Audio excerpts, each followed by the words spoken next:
Warahmatullahi wabarakatuh. Kembali lagi sekarang tidak berubah dengan AKI 024. Di materi kedua ini saya akan membahas pajak dan sistem pajak.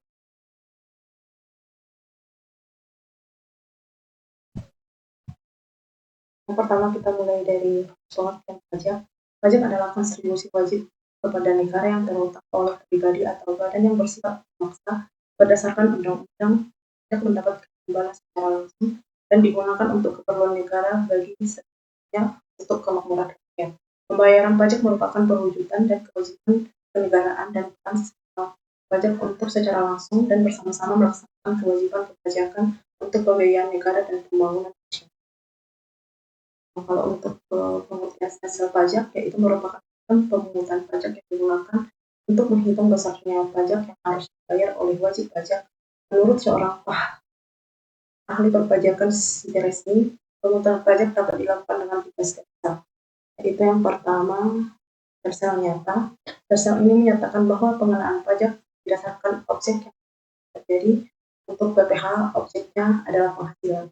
Contohnya di stelsel nyata ini yaitu di PPh pasal 21, pasal 22, pasal 23, pasal 24, dan PPh pasal 4 ayat 2. Yang kedua itu stelsel fiktif atau ekstrak. Stelsel ini menyatakan bahwa pengenaan pajak didasarkan pada suatu anggapan yang diatur oleh undang. Sebagai contoh, penghasilan 1 tahun dianggap sama dengan penghasilan tahun sebelumnya. Dengan stelsel ini berarti pajak penghasilan yang terutang pada tahun perjalanan sudah ditetapkan atau diketahui pada awal tahun yang bersangkutan. Yang ketiga itu ada stelsel campuran. Stelsel ini menyatakan bahwa pengenaan pajak didasarkan pada kombinasi antara stelsel nyata dan stelsel angkatan. Pada awal tahun pajak dihitung berdasarkan suatu anggapan. Kemudian kita membahas kendala dalam pemungutan. Kendala dalam pemungutan pajak di Indonesia mengalami banyak permasalahan.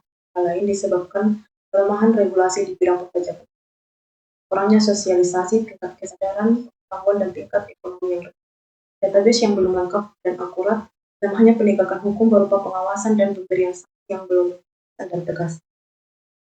Kemudian itu untuk bentuk perlawanan pajak. Menurut ahli perpajakan Mas Diamso, hambatan dalam pemungutan pajak dapat dikelompokkan menjadi satu perlawanan pasif. Masyarakat enggan membayar pajak yang disebabkan beberapa hal. Yang pertama itu perkembangan intelektual dan moral masyarakat. Yang kedua itu sistem perpajakan yang mungkin sulit dipahami oleh masyarakat. Yang ketiga itu bisa jadi sistem kontrol tidak dapat dikatakan dan dilaksanakan dengan baik. Yang kedua ada di perlawanan aktif. Di perlawanan aktif meliputi semua usaha dan perbuatan yang dilakukan oleh wajib pajak dengan tujuan untuk mencari pajak. Contohnya itu ada tax avoidance, yaitu usaha untuk meringankan beban pajak tidak melanggar undang-undang. Yang kedua itu ada tax evasion, yaitu usaha beban pajak dengan cara melanggar undang-undang. Bisa jadi seperti perkembangan zaman sekarang, banyaknya tingkat koruptor di Indonesia. Kalau pihak-pihak terkait dalam perpajakan itu dilansir dari situs resmi Direktorat Jenderal Pajak, para wajib pajak terbagi dalam dua, yaitu wajib pajak orang pribadi. Wajib pajak orang pribadi ini mengandung beberapa unsur, yaitu wajib pribadi atau induk. Yaitu wajib pajak yang belum menikah atau belum menjadi kepala keluarga. Yang berikutnya itu hidup berpisah, yaitu wanita kawin yang dikenai pajak secara terpisah karena hidup pisah yang telah diputuskan oleh hakim. Yang yaitu pisah. Pisah harta itu biasanya suami istri yang dikenai pajak secara terpisah karena si suami dan istri ini telah menyetujui bahwasanya pajak atas penghasilan keduanya sudah terbagi dua atau sudah dipisah. Yang berikutnya yaitu yang keempat, memilih terpisah. Suami dan istri yang dikenai pajak secara terpisah karena mengkehendaki perjanjian pemisahan penghasilan. Contohnya mereka sudah bercerai. Yang kelima itu warisan belum terbagi.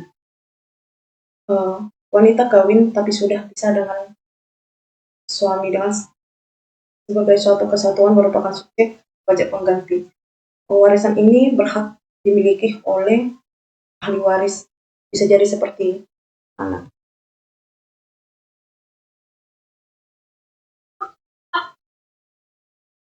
Pihak terkait dalam perpajakan, wajib pajak mengandung beberapa bagian, yaitu badan atau sekumpulan orang dengan modal yang merupakan kesatuan baik membuat usaha. Yang kedua itu joint operation, yaitu bentuk kerjasama operasi. Yang ketiga itu ada kantor perwakilan perusahaan wajib pajak perwakilan dagang asing atau kantor. Seperti orang luar negeri membangun sebuah usaha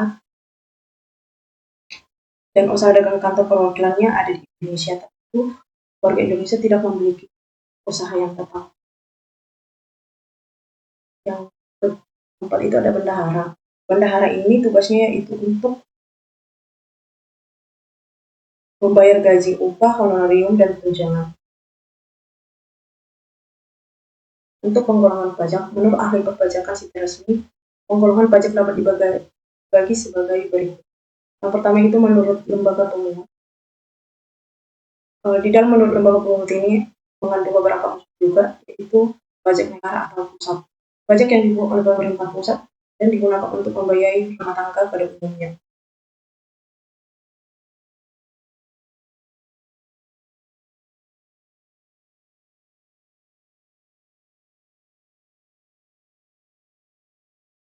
Seperti badan, sekumpulan orang atau modal yang merupakan kesatuan baik melakukan usaha. Yang B itu pajak daerah yang dipungut oleh pemerintah daerah baik dari tingkat 1 yaitu pajak provinsi maupun tingkat 2 pajak kabupaten kota.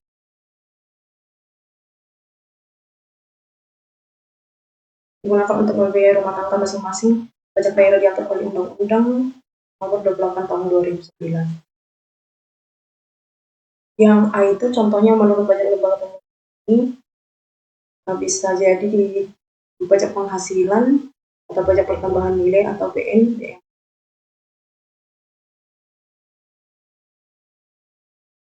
Yang kedua itu contoh pajak daerah itu pajak kendaraan bermotor.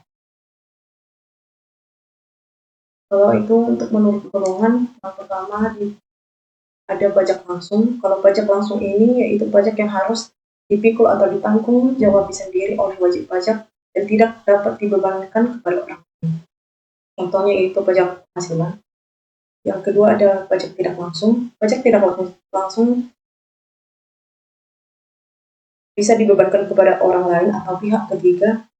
Hal ini terjadi misalnya terjadi penyerahan barang dan jasa itu pajak pertambahan nilai. Kalau menurut sifatnya dibagi beberapa bagian juga, yaitu pajak subjektif, pajak yang pengenaannya memperhatikan keadaan pribadi wajib pajak, atau pengenaan pajak yang memperhatikan keadaan subjeknya. Contohnya yaitu PPH, pajak pertambahan, pajak penghasilan, terdapat subjek pajak orang pribadi. Yang kedua itu pajak objektif, pajak yang pengenaannya memperhatikan objeknya baik berupa benda, keadaan, perbuatan, maupun peristiwa yang mengakibatkan timbulnya kewajiban, tanpa memperhatikan keadaan pribadi subjek atau wajib pajak dan tempat tinggal. Contohnya itu di pajak pertambahan nilai, pajak bumi dan bangunan.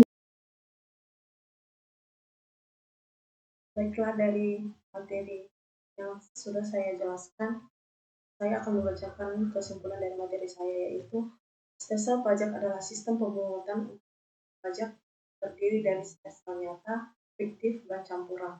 Pemungutan pajak di Indonesia masih menghadapi kendala regulasi, sosialisasi, kesadaran ekonomi, database, dan penegakan hukum. Perlawanan pajak terbagi menjadi pasif dan aktif.